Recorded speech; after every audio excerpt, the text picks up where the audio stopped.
თელავის სახელმწიფო უნივერსიტეტში განათლების ახალი რეფორმის კონცეფციის პროექტის პრეზენტაცია გაიმართა. ახალი კონცეფცია საგანმანათლებლო სისტემაში ტენუარის მოდელის დამკვიდრებას უკავშირდება, რომლის მთავარი პოსტულატიც დეცენტრალიზაცია, აკადემიური თავისუფლება, მიუკერძოებლობა და აკადემიური ხარისხი იქნება. მეცნიერული კვლევის ჰარნაკის პრინციპის მიხედვით კი მეცნიერს საშუალება ექნება უნივერსიტეტში შექმნილი სამეცნიერო კვლევითი დაწესებულების მუშაობაში საკუთარი წვლილი შეიტანოს. ცვლილებების განხორციელების შემთხვევაში უნივერსიტეტის რექტორი ტენუირებული პროფესორ საბჭოს დაექვემდებარება.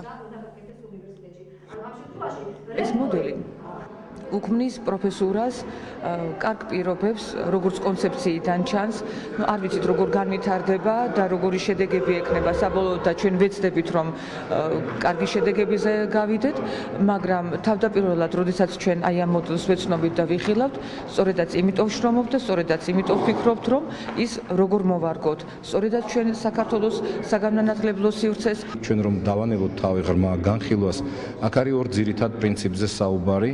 ეს არის ტენუარის სისტემა და ჰარნაკის მეცნიერული კვლევის ჰარნაკის პრინციპი.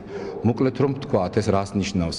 დეცენტრალიზაციას ემსახურება ეს, მაგალითად მარტივად რომ ვთქვათ, რექტორს, უმაღლესი თანამდებობის პირს, ტენუირებულ პროფესორების სურვილის შემსრულებელი ხდება მხოლოდ.